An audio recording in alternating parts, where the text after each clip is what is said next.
Insan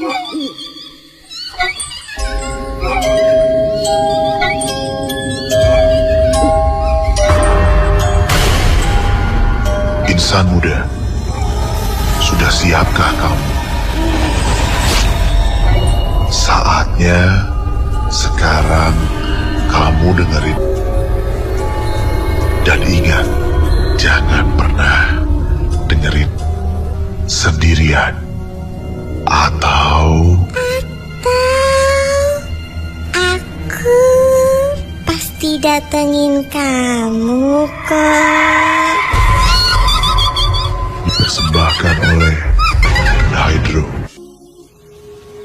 Lengser wengi sliramu tumake sirmo aja tangis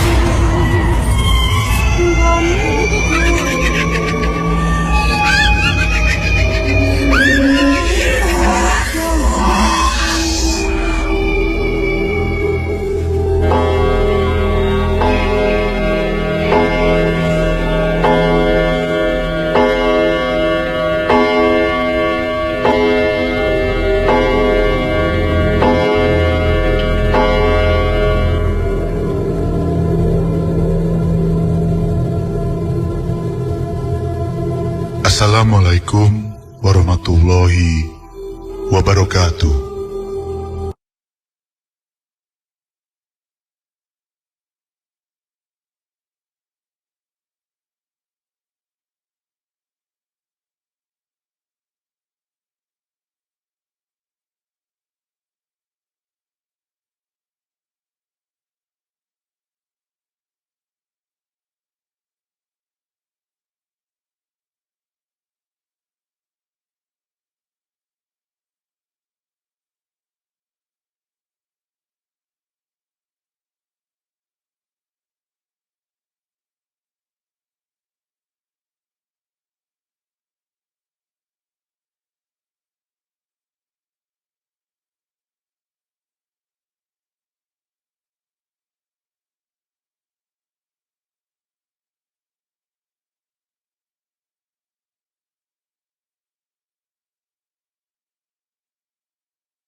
Namun tidak berhasil.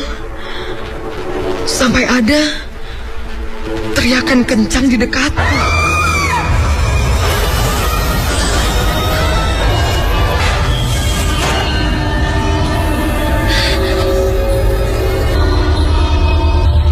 langsung menengok, dan ternyata ada pengunjung yang melihatku dan kaget sehingga dia menjerit. Setelah pengunjung tadi berlari menuju pintu keluar, aku kembali melihat ke pojokan tempat sosok tadi berada. Namun ia sudah hilang. Aku mencoba menenangkan diri sambil menunduk. Aku tidak berani melihat ke arah lain karena aku takut melihat sosok tadi lagi. Setelah cukup tenang, aku mendengar suara langkah kaki mendekat. Sepertinya pengunjung lain sudah datang. Aku bersiap-siap melompat ke arah suara langkah kaki itu. Namun, itu bukan suara langkah kaki pengunjung. Satu langkah di depanku, sosok tadi sedang berjalan dengan sangat perlahan. Kali ini aku melihat jelas sosoknya. Badannya habis terbakar sehingga aku bisa mencium bau gosong dari arah tubuhnya. Di kepalanya hanya tersisa beberapa helai rambut. Aku tak berani melihat wajahnya. Aku berusaha untuk berteriak, namun mulutku hanya bisa menganga tanpa mengeluarkan suara apapun. Sosoknya melewatiku begitu saja. Ia tidak menyentuhku, tidak pula melihat ke arahku. Aku melirik ke arah perginya sosok tadi. Dia sudah menghilang. Aku langsung menjatuhkan diriku ke lantai. Rasanya seluruh tubuhku lemas sekali. Baru sebentar aku tiduran di atas lantai. Lagi-lagi aku mendengar suara langkah kaki mendekat. Aku refleks menutup mata, takut melihat sosok tadi. Tidak lama kemudian, aku mendengar namaku dipanggil. Pelan-pelan aku membuka mata. Dan ada 2 orang panitia yang sedang mengontrol keadaan di dalam rumah hantu. Mereka langsung membantuku berdiri, membukakan kostum pocongku, dan menuntunku ke ruang panitia. Setelah aku menenangkan diri beberapa saat, mereka menanyakan apakah aku melihat sesuatu di dalam sana. Saat itu, aku tidak berani bercerita kepada panitia. Aku merasa sosok tadi masih ada di sekitarku. Karena aku tak kunjung menjawab, mereka akhirnya hanya menanyakan apakah aku mau melanjutkan tugas menjadi hantu. Sekalipun badanku sudah sangat lemas dan aku takut sekali, tapi aku ingin menyelesaikan peran hantuku. Dan aku pun kembali memakai kostum dan masuk ke dalam rumah hantu. Kali ini, aku tidak lagi bertemu dengan sosok tadi. Tapi ada yang aneh dengan para pengunjung. Setiap kali aku muncul di hadapan mereka, teriakan mereka tidak hanya sekedar teriakan kaget, namun lebih terdengar seperti teriakan histeris. Bahkan beberapa dari mereka berteriak, "Muka pocongnya seperti luka bakar." Ada juga yang berteriak, Pocongnya kembar siam. Kebanyakan orang justru berteriak setelah mereka melihat sesuatu di belakangku. Hal ini membuatku penasaran. Sampai salah satu pengunjung memperhatikanku dan berkata, Hati-hati, ada yang nempel. mendengar kata-katanya, aku hanya bisa terdiam.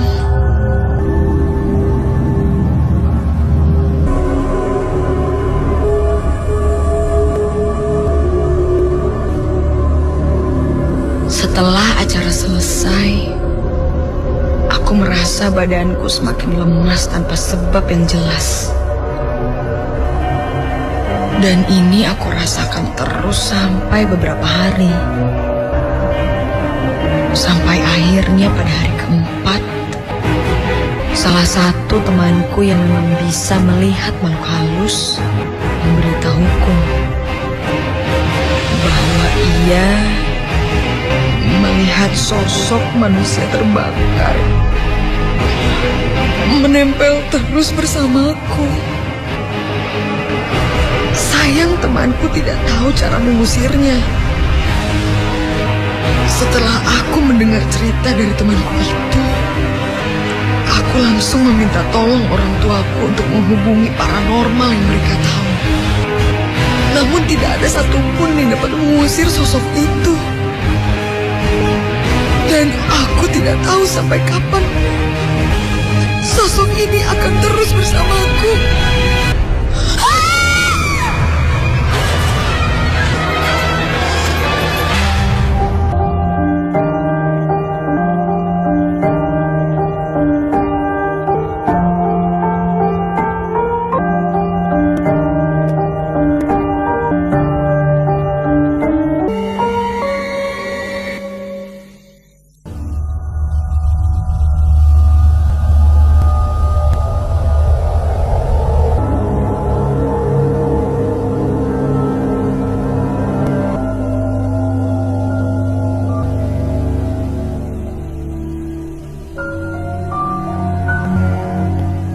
Namaku Anji. Aku kuliah di salah satu politeknik yang ada di Bandung. Aku tinggal di Gatsu, di sebuah kos-kosan yang dekat sekali dengan kampusku. Aku memang agak sedikit selengean dan suka asal bicara. Namun, setelah kejadian malam itu, aku pun sadar. Dan peribahasa mulutmu harimaumu, aku kira pas dengan apa yang aku alami ini.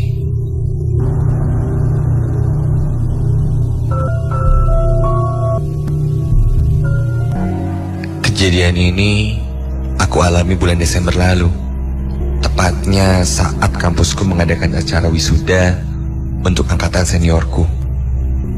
Acara itu dilangsungkan di Sabuga. Aku berangkat dari kampus menuju tempat acara bersama teman-teman kampusku. Dan saat datang, acara pun sudah dimulai. Aku pun sibuk membantu ini itu. Dan tidak sadar, waktu pun menunjukkan jam 11 malam.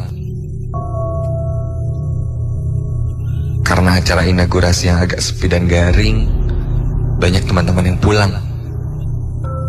Akhirnya, aku dan sebagian teman-temanku pun memutuskan untuk pulang.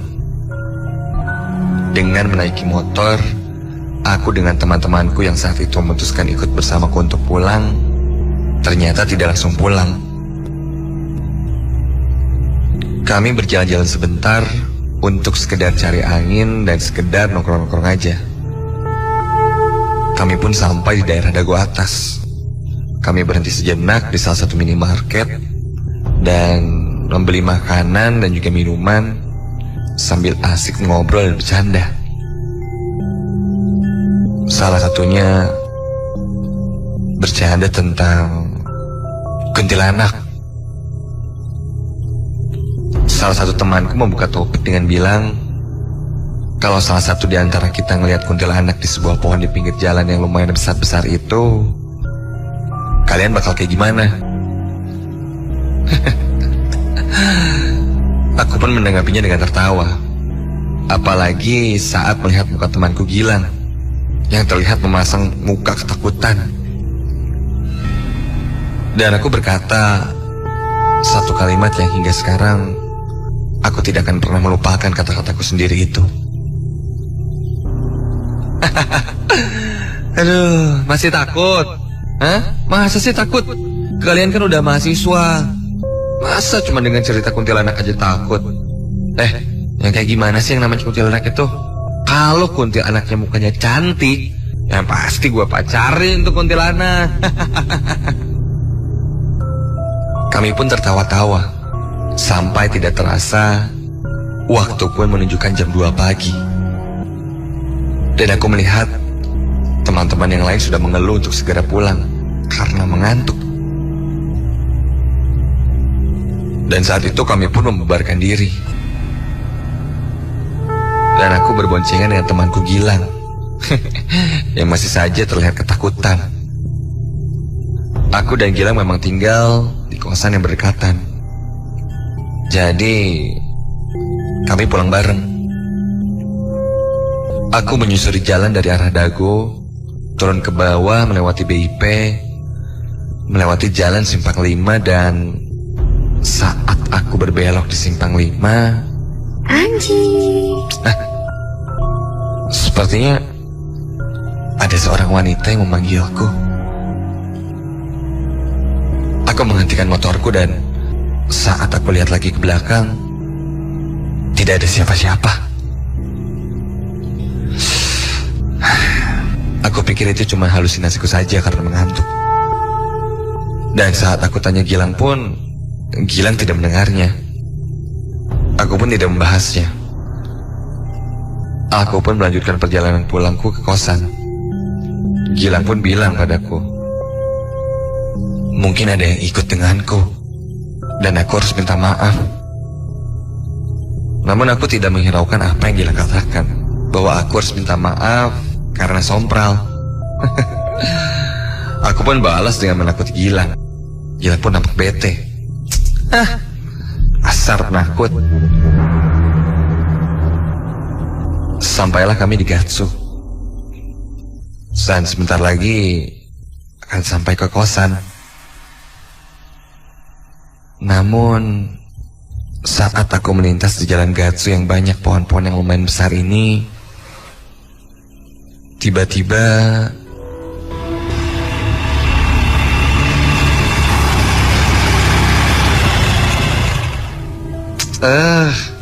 apa nih?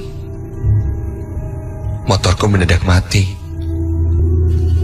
Kami pun turun dari motor dan aku mengecek bensin, masih ada. Nah, apa ya? Aku pun menyelah motorku.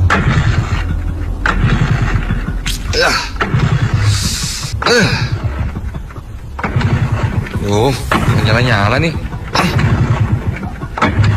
Namun tetap tidak juga menyala. Saat itu kulihat jam, sudah jam 2:30 pagi. Suasana sangat sepi. Dan entah kenapa udaranya sangat dingin. Tidak lama angin berhembus sangat kencang dan terasa aneh. Dinginnya berbeda. Aku merasa ini sudah tidak beres. Aku melihat ke sekitar. Tidak ada satupun kendaraan yang lewat pada saat itu. Dan tak jauh di belakangku ada sebuah kios kecil. Kios yang hanya diterangi dengan lampu kuning yang redup. Aku dan temanku meninggalkan motorku untuk mencoba meminta bantuan kepada penjaga kios itu. Sekalian mau beli rokok. Sampai di kios itu, Enten. Aku memanggil pemilik kios itu sampai beberapa kali. Enten. Apunten nak. Beli. Aku ketuk pun, namun tidak ada satupun yang keluar dari kios itu.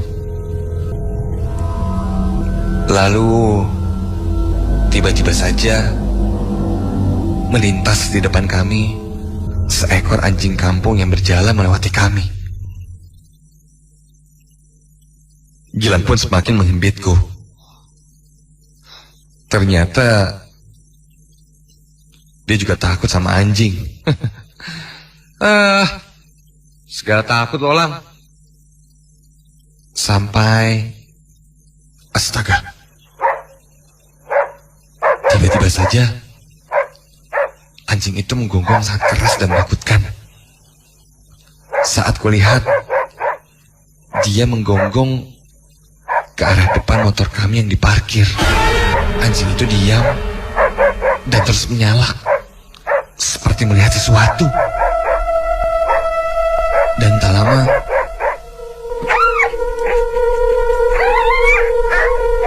anjing itu berlari pergi, melintas melewati kami. Belum sempat terjawab kenapa anjing itu, tiba-tiba saja terdengar suara seorang wanita dari dalam kios. Beli apa? Aku pun menjawab, "Bu, punten, mau beli rokok, Bu?" Setelah menunggu cukup lama, kok tidak ada jawaban lagi. Aku pun mencoba menuju ke pinggir pintu kios. Dan, astaga, kios ini digembok. Dan sepertinya kios ini memang tutup. Lalu yang tadi itu siapa? Aku dan temanku menjadi panik. Aku segera kembali ke motorku dan mencoba menyalakan lagi mesin motorku yang mati. Kenapa sih? Kok nggak nyala-nyala? Motorku tidak dapat menyala. Dan ketika aku sedang berusaha menyalakan motorku lagi itu, saat itu aku melihat ke depan, dan dari arah berlawanan di depanku, tiba-tiba saja muncul sesosok wanita yang sangat cantik yang perlahan menghampiriku. Wanita itu berwajah sangat cantik sekali. Namun, jelas bahwa itu bukan manusia. Aku menoleh ke sebelah untuk melihat temanku. Gilang, ternyata dia hanya terpaku ketakutan melihat wanita itu yang semakin lama semakin mendekat. Dan semakin mendekat, semakin jelas wanita itu melayang ke arahku. Aku pun tidak dapat berbuat apa-apa lagi, dan hanya berdiri ketakutan melihat wanita itu perlahan-lahan mendekati kami, dan semakin dekat hingga saat wanita itu berdiri tepat berada di depan kami dengan nada yang sangat lirih dan menyeramkan. Wanita itu berkata kepadaku, Kamu harus nikah sama saya.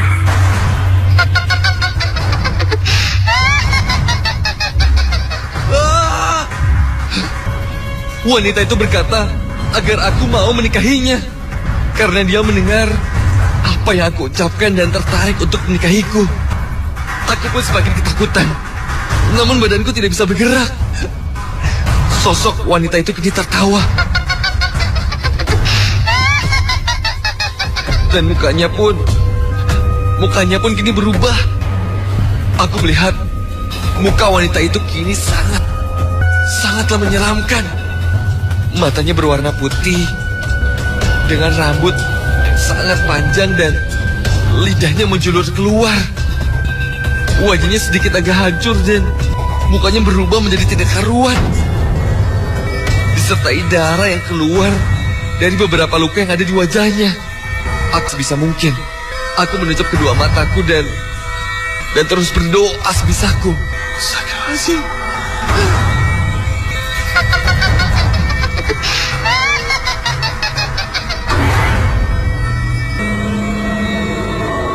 Dan tidak lama setelah itu, aku disadarkan oleh beberapa orang yang pada saat itu melintas.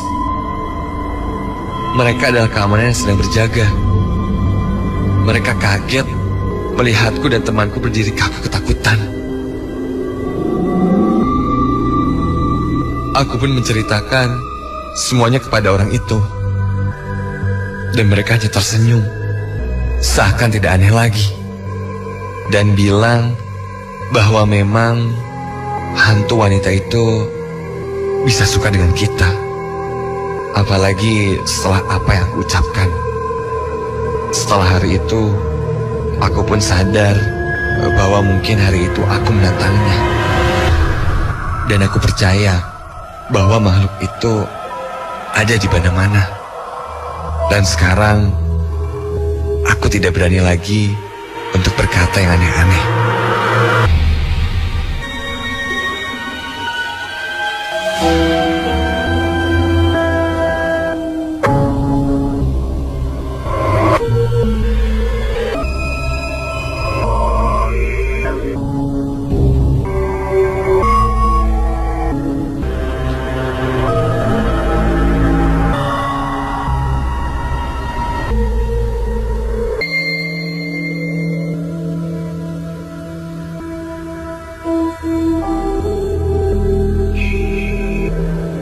Selamat bergabung kembali untuk kamu yang baru saja bergabung. Sudah mendengarkan cerita kedua tadi? Hati-hatilah insan muda. Mulai dari saat ini, apabila kamu berucap ataupun berkata-kata, karena kadang apa yang kita ucapkan dapat berubah menjadi sebuah kenyataan. Kadang kita manusia sering bersikap sombong dan tidak menghargai mereka yang hidup berdampingan dengan kita. Ingat, mereka yang berbeda alam bisa mendengar apa yang kita ucapkan. Dan bisa saja mereka tersinggung dengan kata-kata yang kita keluarkan dari mulut kita. Pernah dengar peribahasa, mulutmu harimaumu? Berhati-hatilah dengan ucapan insan muda. Sebelum kita lanjut ke cerita terakhir di malam hari ini, kami mengingatkan insan muda untuk mendengarkan edisi spesial mulai dari tanggal 24 sampai 30 Oktober 2011 yang penayangannya ada di pukul 12.00. Dilanjutkan dengan edisi khusus 2 jam mulai dari pukul 12 malam hingga 2 pagi pada tanggal 31 Oktober 2011. Jangan sampai terlewatkan insan muda. Sekarang, kita langsung saja mendengarkan cerita terakhir untuk malam ini. Dan selalu ingat, jangan pernah dengerin sendirian.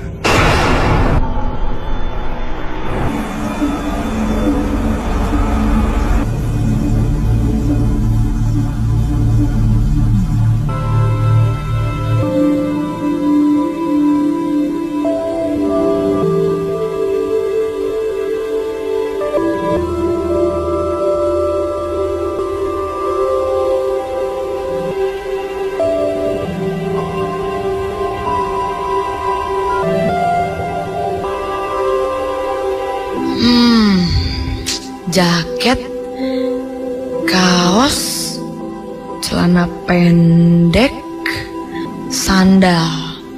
Oke, sip. Semua barang sudah komplit. Tas ranselku ini tidak seberat kelihatannya. Karena memang aku hanya membawa sedikit barang bawaan.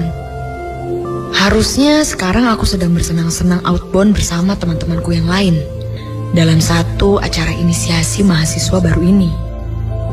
Setelah 3 bulan masa ospek, anak-anak baru membuat sebuah acara dan mengundang senior-senior lain untuk berkumpul. Sayangnya saat hari pertama, aku tidak bisa datang karena ada kerjaan. Dan baru besoknya, aku bisa hadir menyusul ke sana dengan menggunakan sepeda motor ke sebuah villa yang berada di daerah Maribaya. Mendengar Maribaya, aku sempat jiper. Soalnya terdengar jauh. Tapi ya sudahlah. Aku menikmati perjalananku di sore hari itu. Aku mengambil jalan dari Lembang, lalu tembus ke jalan Maribaya. Hampir 1 jam aku berada di atas motorku. Syukurlah.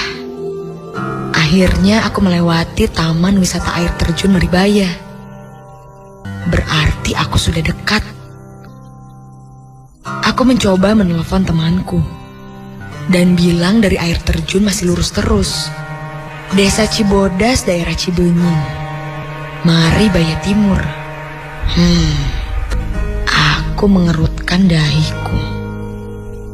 Ternyata perjalanan ini masih panjang. Jalan hutan Maribaya ini sangatlah sepi. Sejuk dan indah sih. Tapi kebayang kalau malam. Pasti serem banget. Akhirnya aku sampai juga di desa Cibodas. Aku pun ditunjukkan arah menuju villa yang aku maksud. Sebuah villa yang dulunya adalah bekas panti asuhan. Aku pun melanjutkan perjalananku. Katanya setelah melewati SD Cibenying, lurus gak jauh ada masjid. Kesini gitu ya. Aku mengambil jalan lurus. Sebelah kiriku adalah komplek perkemahan pinus yang sangat sepi. Jalan yang aku temui kali ini jalan turun dan berbatu. Suasana jalan ini sangat seram.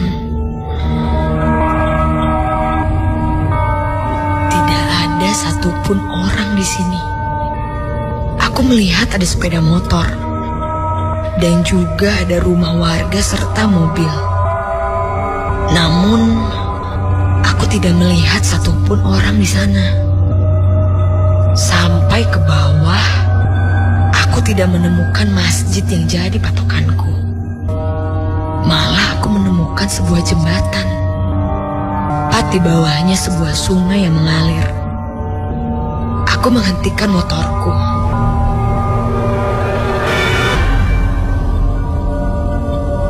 Aku melihat jam sudah menunjukkan 5:30. Hampir maghrib. Dan mau gelap juga nih. Aku harus segera sampai. Dan kali ini, aku pun merasa bahwa aku salah jalan.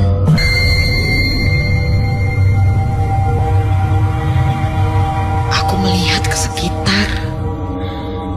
Benar-benar sepi seperti kota mati. Dan saat aku menengok lagi ke arah jembatan, astaga. Kini di atas jembatan itu berdiri seorang anak perempuan memakai baju putih.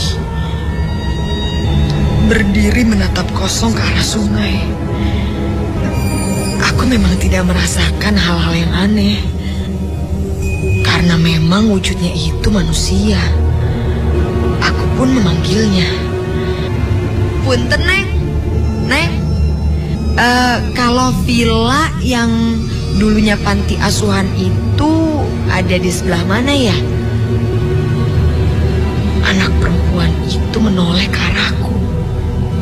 Namun kepalanya masih menunduk. Ia mengangkat perlahan kepalanya. Dan mukanya semakin terlihat. Muka cantik. Namun lugu. Dari mukanya itu bisa kupastikan mungkin anak itu masih SMP. Pelan-pelan ia mengacungkan tangannya ke arah atas belakangku. Aku pun menoleh ke belakang. Oh, mungkin maksudnya aku salah jalan. Jadi harus balik lagi. Gitu kali ya. Saat aku menoleh ke jembatan itu, perempuan itu menghilang. Hah? Aneh. Ini aneh banget. Mana mungkin secepat itu?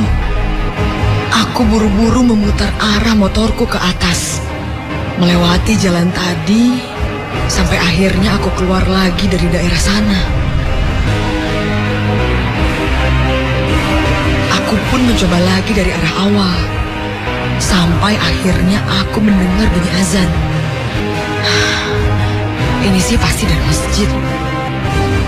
Aku coba berbelok, dan syukurlah masjidnya aku temukan, dan villa itu pun ketemu. Sampai di villa aku pun masuk. Assalamualaikum. Tidak ada jawaban. Di dalam tidak ada orang. Tidak ada yang nonton, tapi kok TV-nya dibiarkan menyala. Lalu aku pun mematikan TV-nya. Pada kemana nih orang-orang?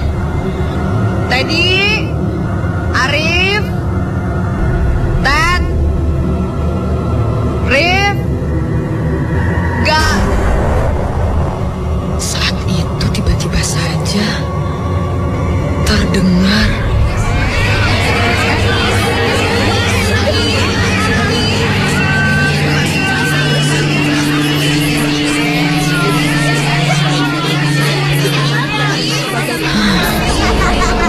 suara nih. Kayaknya di lantai atas deh. Aku bergegas naik tangga ke lantai atas. Di atas aku melihat banyak sekali kamar. Sepertinya kamar-kamar ini lebih cocok disebut seperti bangsal. Mungkin karena dulunya panti asuhan kali ya. Aku lanjut mencari sumber suaranya. Aku lihat satu kamar di paling ujung. Pintunya terbuka sedikit. Dari dinding yang terlihat sedikit itu pun jelas sekali ada bayangannya. Aku yakin sekali suara ini dari dalam sini. Aku coba ketuk pintunya. Permisi.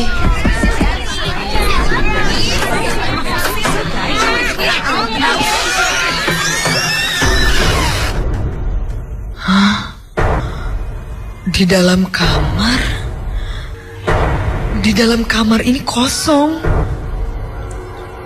Tidak ada siapa-siapa. Nggak mungkin deh. Masalahnya tadi, suara orang berlari. Aku keluar untuk melihatnya. Hei, itu siapa? Lagi-lagi tidak ada siapa-siapa. Aku langsung berlari menuju ke tangga. Dan saat akan menuruni tangga,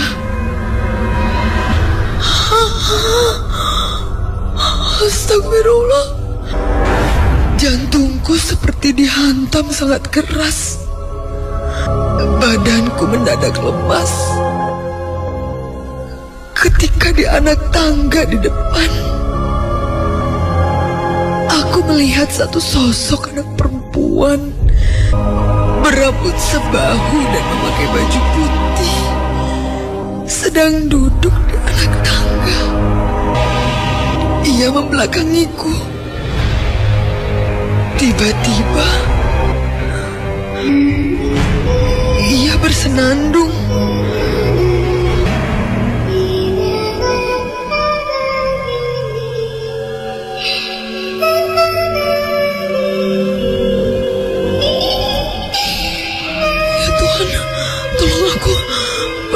Kepalanya menoleh ke arahku. Wajahnya sangat tidak asing. Wajah ini Sama seperti yang kulihat tadi di jembatan. Aku tidak berani melihatnya lebih lama lagi. Aku langsung berdiri dan sekuat tenaga berlari sekencang-kencangnya masuk rumah kamar yang ada di sana. Aku nyalakan lampunya dan aku tutup pintunya. Aku membuka jendela karena siapa tahu teman-temanku sudah datang. Dan tiba-tiba, astaga, aku menoleh ke belakang. Suara itu berasal dari dalam lemari kayu yang berada di belakangku. Dan tak lama,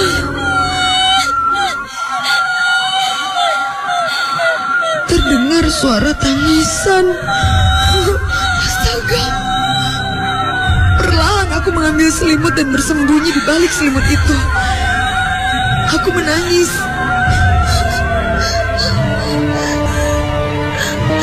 Suaraku seakan tak bisa keluar. Aku mencoba membawa doa-doa di dalam hati. Dan perlahan, seperti ada yang merayap masuk ke dalam selimut ini juga.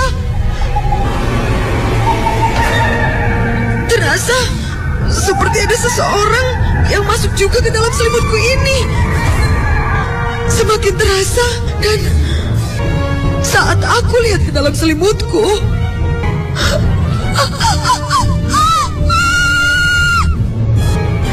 sosok wanita dengan muka yang sangat menyeramkan merangkak di atas badanku.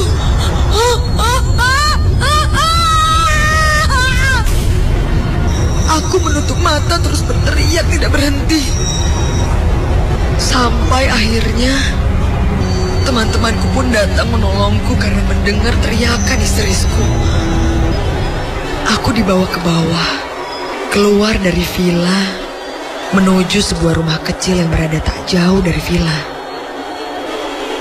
Seorang penjaga villa itu pun mencoba mengobatiku. Katanya, suatu pantangan bila seseorang sendirian di daerah sini menjelang maghrib. Dan katanya pula, yang mengikutiku itu namanya Neng Yani. Dulunya anak panti yang meninggal gantung diri di bawah jembatan yang tadi aku lewati. Dan dia mengikutiku karena aku mirip dengan kakaknya. Aku pun dibersihkan oleh kuncen villa ini, lalu disarankan untuk tidak berada di villa ini. Malam itu pun aku langsung diantarkan temanku pulang ke Bandung. Setelah kejadian itu, aku selalu takut jika naik motor sendirian. Karena aku selalu merasa ada yang ikut duduk di jok belakangku ini.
Itulah tadi seluruh rangkaian cerita untuk malam Jumat ini, insan muda. Kami pamit undur diri.